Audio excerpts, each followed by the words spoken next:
Hello friends, IV technical classes में आपका स्वागत है। मेरा नाम चंदन कुमार। आज हम लोग प्रीवियस ईयर मशीन का कुछ क्वेश्चन देखते हैं, एमसीक्यू। तो इसमें सबसे पहले ये क्वेश्चन जो है आपका 2019 इवेंट का है। तो सबसे पहले पहला क्वेश्चन देखते हैं।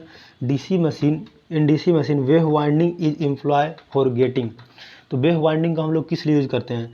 वेव वाइंडिंग को हम लोग हाई वोल्टेज रेटिंग और लो करंट रेटिंग के लिए यूज़ करते हैं। यही अगर लैप बाइंडिंग बोलता तो लैप बाइंडिंग को हम लोग हाई करंट रेटिंग और लो वोल्टेज रेटिंग के लिए यूज़ करते हैं। तो यहाँ पूछा है क्या? Wave binding. तो वेव बाइंडिंग को हम लोग यूज़ करते हैं हाई वोल्टेज रेटिंग और लो करंट रेटिंग, यानी ऑप्शन बी हो जाएगा इसका। अब देखते हैं अगला question. The number of parallel path for 6 pole duplex lap binding will be. तो लैप बाइंडिंग में पैरेलल पाथ क्या होता है? लैप बाइंडिंग में पैरेलल पाथ जो आपका होता है A = MP, जहाँ P क्या है? नंबर ऑफ पोल, M क्या है? Multiplicity factor. तो यहाँ क्या बोल दिया है? डप्लेक्स। तो डप्लेक्स बोल दिया तो M = 2 हो गया। M = 2 हो गया और पोल दिया हुआ है 6, P = 6 दिया हुआ है। तो A = क्या हो जाएगा? A = 2 × 6 यानी 12, यानी इसका ऑप्शन सी हो जाएगा। अब अगला क्वेश्चन देखते हैं।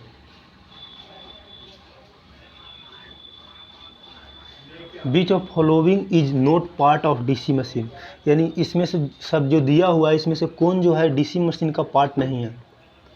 तो आप लोग जानते हैं कि फील्ड वाइंडिंग होता है डीसी मशीन में, आर्मेचर होता है, कम्यूटेटर होता है, डैम्पर वाइंडिंग नहीं होता है। डैम्पर वाइंडिंग जो है वो एसी मशीन का पार्ट है। आगे जब आप पढ़िएगा तब आपको पता चलेगा कि डैम्पर वाइंडिंग हम लोग एसी में यूज करते हैं। तो डीसी मशीन का पार्ट कौन नहीं है? डैम्पर वाइंडिंग डीसी मशीन का पार्ट नहीं है। फील्ड वाइंडिंग, आर्मेचर, कम्यूटेटर, ये सब डीसी मशीन का पार्ट है। अब देखते हैं अगला question. In DC machine the sparking at brush is due to. DC machine में ब्रश के पास स्पार्किंग किस कारण से होता है? तो होता है रिएक्टेंस वोल्टेज के कारण। डीसी मशीन में ब्रश के पास स्पार्किंग रिएक्टेंस वोल्टेज के कारण होता है। अब देखते हैं अगला question. In DC series motor the torque develop before magnetic saturation is. तो देखिए डीसी सीरीज मोटर में आप लोग उसका टॉर्क इक्वेशन पढ़े होंगे। ये होता है टॉर्क और ये आई यानी आर्मेचर करंट। तो इसका जो इक्वेशन होता है वो कुछ इस तरह से होता है। शुरू में आई स्क्वायर के प्रोपोर्शनल होता है, लेकिन जब फील्ड सैचुरेट कर जाता है तो उसके बाद क्या होता है? सिर्फ आर्मेचर करंट पे डिपेंड करता है। तो ये क्या पूछा है? अगर पूछेगा कि सैचुरेशन के पहले तो उस समय क्या होगा? उस समय आई स्क्वायर का प्रोपोर्शनल होगा, यानी यहाँ से लेकर के यहाँ तक। अगर वही पूछेगा सैचुरेशन के बाद तो सैचुरेशन के बाद क्या होता है? आई के प्रोपोर्शनल हो जाता है। देखिए आप टॉर्क का इक्वेशन जानते हैं।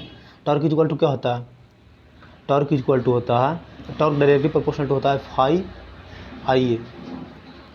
तो सैचुरेशन के पहले फाई डिपेंड करेगा आई पे, तो फाई डायरेक्टली प्रोपोर्शनल टू आई। तो फाई की जगह पर आई रख देंगे तो टॉर्क क्या हो जाएगा? टॉर्क डायरेक्टली प्रोपोर्शनल टू हो जाएगा आई ए के स्क्वायर। लेकिन जब सैचुरेट कर जाता है तो सैचुरेशन के बाद फ्लक्स कांस्टेंट हो जाता है। तो उस कंडीशन में क्या होता है? सैचुरेशन के बाद टॉर्क जो होता है सिर्फ आई के प्रोपोर्शनल होता है। तो यहाँ पूछ क्या रहा? यहाँ पूछ रहा है बिफोर मैग्नेटिक सैचुरेशन। तो बिफोर मैग्नेटिक सैचुरेशन क्या हो जाएगा? आई स्क्वायर के प्रोपोर्शनल, यानी directly proportional to square of armature current. अब देखते हैं अगला question. Then speed of 4 pole DC series motor at no load will be. तो आपको पता है कि नो लोड पे डीसी सीरीज मोटर का स्पीड बहुत हाई होता है, इसलिए ऐसा एडवाइस दिया जाता है कि इसको नो लोड पे स्टार्ट ना किया जाए। तो इसका आंसर क्या हो जाएगा? इनॉर्मसली हाई, यानी अगर इसका हिंदी में देखिएगा तो अत्यधिक ज़्यादा। तो इसका आंसर क्या हो जाएगा? इसका आंसर हो जाएगा डी आपका। अब देखते हैं अगला क्वेश्चन।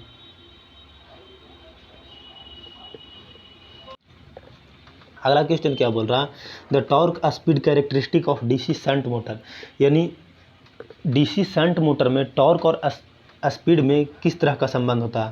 तो देखिए आप लोग कैरेक्टरिस्टिक पढ़े होंगे तो उसमें एक ग्राफ पढ़े होंगे, ये टॉर्क होता है और ये स्पीड होता है।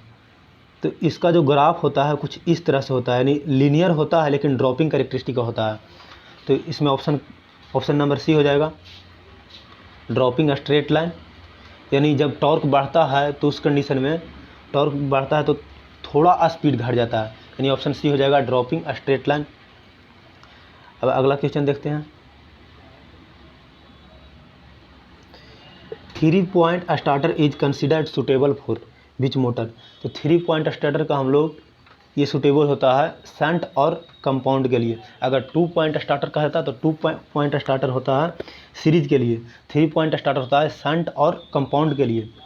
वही 4 पॉइंट स्टार्टर बोले तो 4 पॉइंट स्टार्टर भी हम लोग शंट और कंपाउंड के लिए ही करते हैं। उसमें हम लोग जब फील्ड के सहारे जब हम लोग स्पीड कंट्रोल करते हैं तो उस कंडीशन में हम लोग 4 पॉइंट स्टार्टर का यूज़ करते हैं। तो 3 पॉइंट स्टार्टर के लिए क्या हो जाएगा, shunt as well as compound. अब देखते हैं अगला question, the inductive reactance of transformer depend on. तो इंडक्टिव रिएक्टेंस, ट्रांसफार्मर का जो इंडक्टिव रिएक्टेंस होता है वो लीकेज फ्लक्स पर डिपेंड करता है। अब देखते हैं अगला question, the transformer supply purely resistive load, the power factor of primary side will be. तो ये बोल रहा है कि ट्रांसफार्मर क्या कर रहा है, प्योरली रेजिस्टिव सर्किट को सप्लाई कर रहा है। देखिए इस तरह से ट्रांसफार्मर का अगर हम इक्विवेलेंट सर्किट बनाएं तो कुछ इस तरह से होता है। तो बोल रहा है इधर प्योरली रेजिस्टिव सर्किट है, तो प्योरली रेजिस्टिव सर्किट है तो इसका पावर फैक्टर क्या होगा, प्राइमरी साइड पावर फैक्टर क्या होगा। तो यहाँ पे जो लोड लगा हुआ है वो प्योरली रेजिस्टिव है, लेकिन बाइंडिंग में कुछ इंडक्टिव रिएक्टेंस होता है, प्राइमरी बाइंडिंग में भी कुछ इंडक्टिव रिएक्टेंस होता है और सेकेंडरी बाइंडिंग में भी कुछ इंडक्टिव रिएक्टेंस होता है। तो उस इंडक्टिव रिएक्टेंस के कारण प्राइमरी तरह अगर देखेंगे तो यूनिटी ना होकर के कुछ लैग करेगा, यानी अबाउट 0.95 लैगिंग, यानी इसका आंसर ये हो जाएगा। आप ये सोच रहे होंगे कि अगर सेकेंडरी साइड यूनिटी है, सेकेंडरी साइड रेजिस्टिव है यानी यूनिटी पावर फैक्टर है, लोड का पावर फैक्टर क्या है, यूनिटी, तो प्राइमरी साइड यूनिटी क्यों नहीं हुआ। यूनिटी इसलिए नहीं हुआ क्योंकि बाइंडिंग का कुछ रिएक्टेंस होता है। क्या होता है, बाइंडिंग का कुछ रिएक्टेंस होता है, प्राइमरी और सेकेंडरी दोनों में रिएक्टेंस और रेजिस्टेंस होता है। तो उस रिएक्टेंस के कारण यूनिटी ना होकर के थोड़ा लैग करेगा, यानी अबाउट 0.95 लैगिंग। अब देखते हैं अगला question, the open circuit test on transformer give. तो ओपन सर्किट टेस्ट हम लोग किस लिए करते हैं ट्रांसफार्मर में, कोर लॉस को पता करने के लिए। अब देखते हैं अगला question, the all day efficiency of distribution transformer will be high with low. तो इफिशिएंसी हाई कब होगा, जब दोनों लॉस कम होगा, यानी copper as well as iron loss will be low. क्या पूछा है कि ऑल डे एफिशिएंसी हाई कब होगा, जब लो होगा। क्या लो होगा, कॉपर लॉस और आयरन लॉस, दोनों लॉस जब लो होगा तो आपका ऑल डे एफिशिएंसी जो होगा डिस्ट्रीब्यूशन ट्रांसफार्मर का वो हाई होगा। अब देखते हैं अगला question, ED current loss in transformer is reduced when. तो ईडी करेंट लॉस रिड्यूस यानी कम जाएगा कब, जब लेमिनेशन, यानी जो लेमिनेशन हम लोग देते हैं उसका लेमिनेशन का थिकनेस क्या हो। तो लेमिनेशन का थिकनेस जब पतला होगा, थिन होगा, तो उस कंडीशन में क्या होगा, ईडी करेंट लॉस घट जाएगा। क्योंकि हम लोग जानते हैं ईडी करेंट लॉस जो होता है डायरेक्टली प्रोपोर्शनल होता है थिकनेस के, डायरेक्टली प्रोपोर्शनल होता है। यानी अगर थिकनेस बढ़ाएंगे यानी थिक रखेंगे तो उस कंडीशन में ज़्यादा लॉस होगा। तो हमको क्या बोल रहा है, रिड्यूस करना है यानी कम करना है, तो क्या करेंगे, थिन यानी पतला यूज करेंगे। अब देखिए देखते हैं अगला question, in auto transformer power is transferred to load circuit. यानी ऑटो ट्रांसफार्मर में पावर ट्रांसफॉर्म होता है लोड सर्किट किस तरह से होता है। तो आपको पता होगा कि नॉर्मल ट्रांसफार्मर में क्या होता है, पावर ट्रांसफर जो होता है प्राइमरी से सेकेंडरी बाइंडिंग में वो किस तरह से होता है, पूरी तरह से इंडक्टिवली होता है। नॉर्मल ट्रांसफार्मर में पावर ट्रांसफर पूरी तरह से इंडक्टिवली होता है। लेकिन वही अगर बात करें ऑटो ट्रांसफार्मर का, ऑटो ट्रांसफार्मर में कुछ पार्ट कंडक्टिवली और कुछ पार्ट इंडक्टिवली ट्रांसफर होता है। यानी पावर ट्रांसफर जो होता है वो बोथ इंडक्शन एंड कंडक्शन दोनों के कारण होता है। अगर नॉर्मल ट्रांसफार्मर रहेगा तो नॉर्मल ट्रांसफार्मर पूरी तरह से इंडक्टिवली होता है। अब देखते हैं अगला क्वेश्चन, तो इसका क्या हो गया, both conduction and induction. Iron core in transformer provide, यानी आयरन कोर जो होता है ट्रांसफार्मर में वो किस तरह का पाथ प्रोवाइड करता है मेन फ्लक्स के लिए। तो आयरन कोर जो होता है लो रिलक्टेंस पाथ प्रोवाइड करता है। Iron core low reluctance path provide करता है फ्लक्स के लिए। अब देखते हैं अगला question, 50 hertz single phase transformer has hysteresis loss 200 watt, eddy current loss 100 watt, core loss at 60 hertz operation. बोल रहा है 50 हर्ट्ज ऑपरेशन पे हिस्टैरिसीस लॉस कितना है, हिस्टैरिसीस लॉस 200 वाट है और एडी करंट लॉस 100 वाट है। तो हमको कोर लॉस 60 हर्ट्ज में निकालना है। तो आपको पता है कि हिस्टैरिसीस लॉस जो होता है डायरेक्टली प्रोपोर्शनल होता है एफ के, और एडी करंट लॉस जो होता है डायरेक्टली प्रोपोर्शनल क्या होता है एफ स्क्वायर के, क्या होता है एफ स्क्वायर के। तो हमको क्या करना है 50 हर्ट्ज पे दिया हुआ है दोनों और 60 हर्ट्ज पे निकालना है। देखिए तो हिस्टैरिसीस लॉस अगर कहें 60 हर्ट्ज पे तो 50 हर्ट्ज पे दिया हुआ है डायरेक्टली प्रोपोर्शनल होता है फ्रीक्वेंसी का। तो अगर 50 हर्ट्ज पे 200 वाट है तो एक हर्ट्ज पे कितना हो जाएगा, एक हर्ट्ज पे 200 बटा 50। इसी तरह से अगर हम निकालें 60 हर्ट्ज पे तो 60 हर्ट्ज पे क्या हो जाएगा 200 बटा 50 इंटू 60। यानी इसको अगर काटेंगे तो ये 4 हो जाएगा, ये 4 हो जाएगा। और अगर इसको गुना करेंगे तो 60 हर्ट्ज पे कितना आ जाएगा 6 चौके 24 यानी 240। तो आपका हिस्टैरिसीस लॉस कितना आ गया, पीएच इज इक्वल टू 240। अब हमको निकालना है ईडी करंट लॉस। तो ईडी करंट लॉस 100 वाट है 50 हर्ट्ज पे, तो फ्रीक्वेंसी के स्क्वायर के प्रोपोर्शनल होता है। तो एफ स्क्वायर यहाँ पे कितना है अभी 100 वाट। तो अगर एफ स्क्वायर यानी कितना फ्रीक्वेंसी पर ये है, ये 50 हर्ट्ज पे है, तो 50 हर्ट्ज पे है तो यहाँ पे जो है 100 है। तो अगर 60 पे बोले तो क्या करेंगे, तो 60 पर बोलेगा तो क्या करेंगे एट 60 हर्ट्ज, 60 हर्ट्ज पे क्या कर देंगे क्योंकि तो स्क्वायर के प्रोपोर्शनल है। तो 100 बटा 50 का स्क्वायर ये 1 हर्ट्ज पे हो गया। अब 60 पे निकालना है तो गुना करेंगे 60 के स्क्वायर से। तो इसको अगर आप कैलकुलेशन कीजिएगा तो कितना आ जाएगा 25, ये आपका आ जाएगा, ये कट जाएगा तो 36 बटा 25 आ जाएगा। ये 36 गुने 4 यानी ये आ जाएगा 36 गुने 4 यानी 144। वो आया था 240, हिस्टैरिसीस लॉस आपका 240 आया था और ये आपका 144 आ जाएगा। तो दोनों जुड़ करके कितना आ जाएगा 384, यानी ऑप्शन नंबर बी इसका हो जाएगा। इसमें हम क्या किए, आपका हिस्टैरिसीस लॉस जो होता है वो डायरेक्टली प्रोपोर्शनल होता है, हिस्टैरिसीस लॉस डायरेक्टली प्रोपोर्शनल होता है एफ का, और eddy current loss directly proportional होता है एफ स्क्वायर का। और यहीं से आपको कैलकुलेशन करना है। अब देखिए अगला क्वेश्चन देखते हैं, in ideal transformer binding should have, यानी आइडियल ट्रांसफार्मर केस में बाइंडिंग कैसा होना चाहिए। तो आइडियल ट्रांसफार्मर क्या होता है, आइडियल ट्रांसफार्मर उस ट्रांसफार्मर को बोलते हैं जिसमें कोई भी लॉस नहीं होता है, यानी इफिशिएंसी 100% होता है।